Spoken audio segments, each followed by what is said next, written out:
बंगाल में शुरू हो गया बीजेपी का असर, सालों बाद खोल दिया गया आसनसोल का दुर्गा मंदिर। मुस्लिम इलाके में 15 साल बाद टूटा मंदिर से ताला, बीजेपी ने पूरा कर दिया अपना पहला वादा।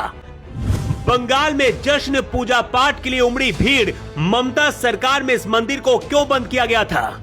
कहते हैं भारत आस्था का देश है, जहां आस्था पर चोट करने वालों का सिंहासन भी हिल जाता है। पश्चिम बंगाल में ममता बनर्जी जब पहली बार मुख्यमंत्री बनी, उसके बाद एक ऐसा फैसला लिया था जिसने पूरे बंगाल को अंदर से जख्मी कर दिया था। जिस दुर्गा मंदिर में जाकर लोग आशीर्वाद लेते थे, अचानक एक दिन उस पर ताला लगा दिया गया। जानते हैं क्यों? वजह जानकर आपको भी गुस्सा आ जाएगा। 15 साल पहले ममता बनर्जी सरकार ने आखिर क्यों इस मंदिर को बंद किया, उसकी कहानी बताने से पहले तस्वीरें देखिए, जहां सनातनी खुशी से झूम रहे और नाच रहे हैं। पिछले 15 सालों से जिसका इंतजार बंगाल के लोग कर रहे थे, बीजेपी के आने के बाद 24 घंटे के अंदर ही बंगाल में असर दिखने लगा है। 15 सालों से बंद आसनसोल के इस दुर्गा मंदिर को खोल दिया गया है। बंगाल के लोग वहां पूजा पाठ करने पहुंच रहे हैं, लेकिन इस मंदिर को बंद क्यों किया गया है, जानते हैं आप? बताया जा रहा है कि 2011 से पहले नियमित रूप से मंदिर खुला रहता था, लेकिन 2011 में पश्चिम बंगाल में ममता बनर्जी की सरकार सत्ता में आई और उसके बाद इस दुर्गा मंदिर को बंद कर दिया गया। मंदिर को साल भर बंद रखने के पीछे स्थानीय प्रशासन जो राज्य सरकार के अधीन है, उसका सबसे बड़ा हाथ था, क्योंकि ममता बनर्जी मुस्लिम वोट के दम पर सीएम बनी थी। इसीलिए कहते हैं कि ममता बनर्जी पर दबाव था, जिसकी वजह से फैसला लेना पड़ा। आसनसोल के बस्तन बाजार में जहां ये मंदिर है, वहां इलाके में मुस्लिमों का वर्चस्व माना जाता है। प्रशासन का तर्क था कि ये इलाका बेहद संवेदनशील है और यहाँ मंदिर को नियमित रूप से खोलने से सांप्रदायिक तनाव पैदा हो सकता है। ऐसा भी कहा जाता है कि इस मामले को लेकर कोर्ट में भी हिंदू पहुंचे थे, लेकिन कोर्ट के ऑर्डर के बाद भी प्रशासन ने मंदिर के ताले नहीं खोलने दिए, जिसकी वजह से ममता बनर्जी पर आरोप लगे कि सिर्फ एक समुदाय को खुश करने के लिए ही मंदिर पर ताला लगा दिया गया और हिंदुओं की आस्था का सम्मान नहीं किया गया।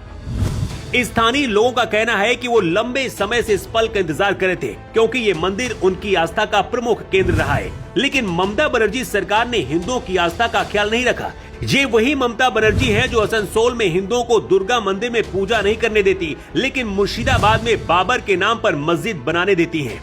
साल में केवल दुर्गा पूजा और लक्ष्मी पूजा जैसे प्रमुख त्योहारों के दौरान ही मंदिर के कपाट खोले जाते थे, जबकि बाकी समय मंदिर बंद रहता था। मंदिर को पूरे साल खोलने की मांग की जा रही थी। सोचिए, जिस देश में 80% हिंदू हैं, वहां मंदिर में पूजा पाठ करने की अनुमति भी नहीं थी, सिर्फ इसलिए क्योंकि एक समुदाय नाराज हो जाएगा।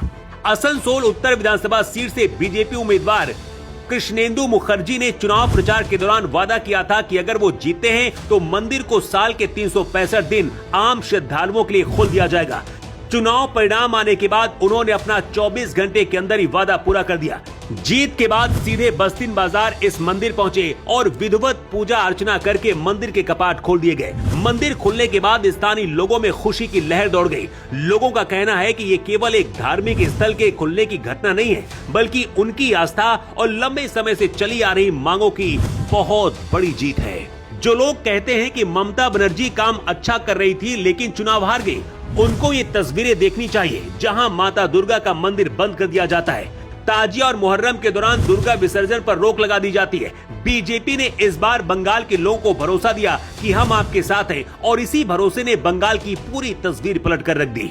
बीजेपी समर्थक अब कह रहे हैं कि 24 घंटे के अंदर ही बीजेपी ने अपना पहला वादा पूरा कर दिया, क्योंकि बीजेपी की राजनीति का तरीका हिंदुत्व है। इसीलिए अब बंगाल में और भी ज्यादा भगवाकरण दिख सकता है। देश भर के सनातनियों को जब पता चला कि 15 सालों से इस मंदिर में ताला लगा दिया गया था, तो जानकर सब हैरान हैं। खुशी के आंसू निकल रहे हैं, लोग माता के जयकारे लगा रहे हैं, पूजा पाठ करने यहाँ पर लोग पहुँच रहे हैं। लेकिन मंदिर के ताले खुलवाकर यहाँ पर क्या बीजेपी ने सही काम किया? आपकी राय क्या है? कमेंट बॉक्स पर लिखकर आप जरूर बताएं। आज 24 के लिए ब्यूरो रिपोर्ट।